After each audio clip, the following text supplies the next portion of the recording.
Vous avez été nombreux à réagir à nos publications sur ce groupe Insta Recherche et Pratique. Il se trouve que tout ça est issu d'une formation que nous donnons conjointement avec Laurent Fabre, Jerry Draper-Rodi et moi-même, et qui est destinée à faire la synthèse entre tout ce qu'on sait des mécanismes sous-jacents à l'expérience de la douleur et aussi à tout ce qu'on sait du modèle biopsychosocial, tout ça pour voir comment on peut l'intégrer, nous, en tant que praticiens, au quotidien, dans notre pratique. Donc ce qu'on vous propose, c'est de partir depuis vraiment la transduction du message nociceptif sous la peau ou ailleurs, et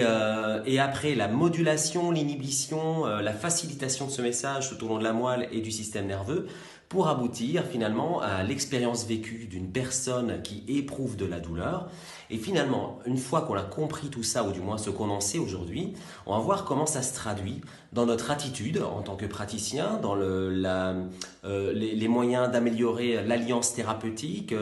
comment agir au niveau de notre langage, de la description qu'on fait de nos techniques manuelles, et comment conseiller au mieux le patient pour essayer de